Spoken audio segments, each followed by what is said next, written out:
अच्छा है। कम से कम जदयू और भाजपा जैसी फिरकापरस्त पार्टियों से निकल के वो आए हैं तो बेहतर है। कम अरे 25 जिला में हमारा संगठन मौजूद है।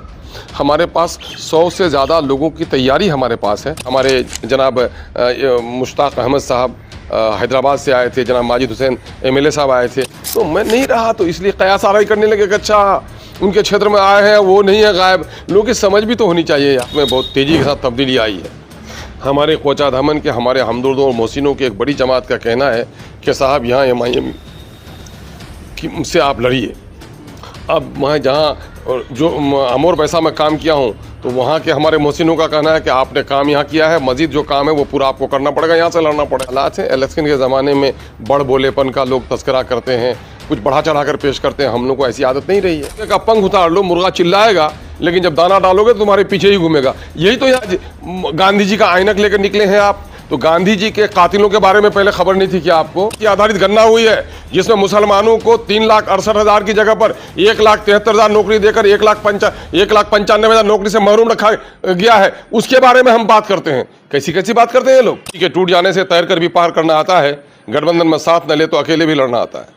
इस वक्त बात किया जाए सीमांचल की तो सीमांचल में राजनीति उठापतन देखने को मिली है। मास्टर मुजाहिद साहब जो है प्रयास लगाया जा रहे थे कि वो MIM में शामिल होगी, लेकिन शायद बात नहीं बन पाया, वो राजद में शामिल हो गए। इसको किस तरह से देखते हैं?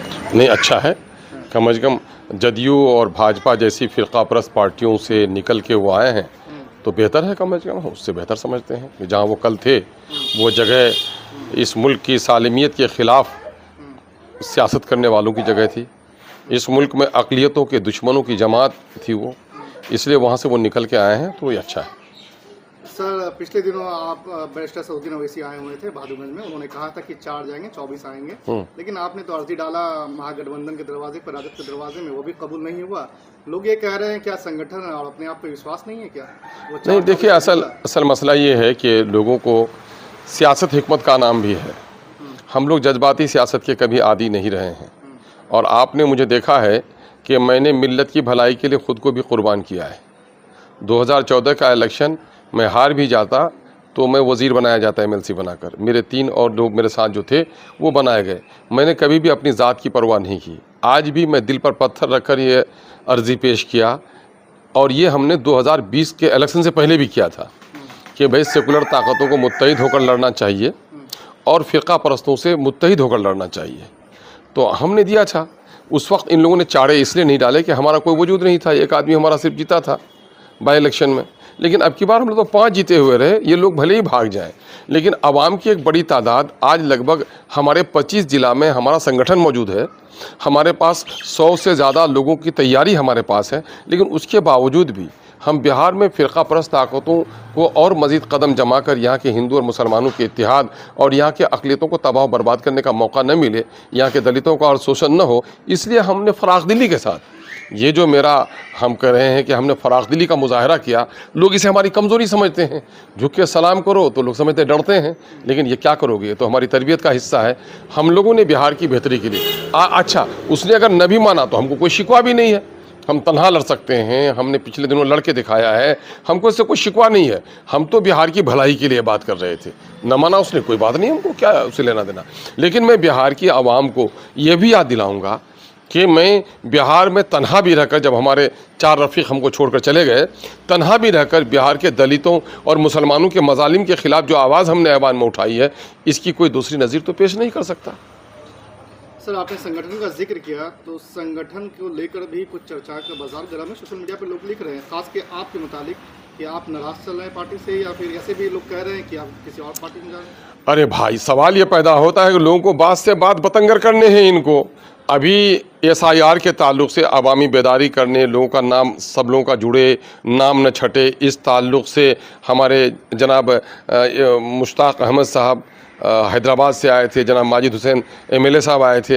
ये इन लोगों का दौरा था। इत्तफाक से चूँकि अभी असम्बली है, 14 तारीख को मेरी मीटिंग हो गई, मैं चला गया अचानक उठ के वहाँ, है ना।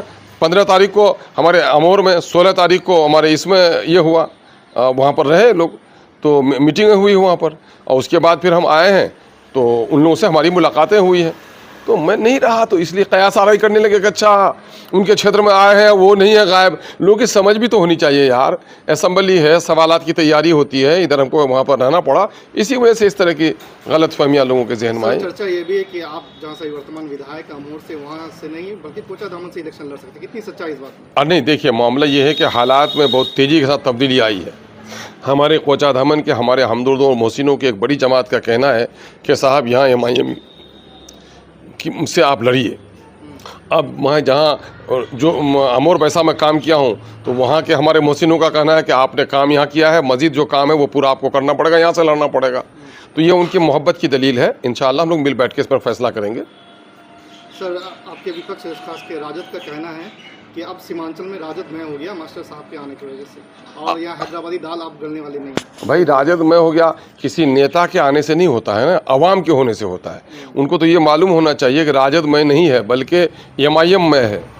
अरे यहाँ से 5 लोग इनकलाबी जीते हैं, है ना, यहाँ पर से 3,07,000 वोट MIM के इस झंडे पे हम लोग लेके आए हैं, तो कैसे राजद में हो जाएगा भाई? ये अपने अपने ख्यालात हैं। इलेक्शन के ज़माने में बड़ बोलेपन का लोग तस्करा करते हैं, कुछ बढ़ा चढ़ा कर पेश करते हैं। हम लोग को ऐसी आदत नहीं रही है।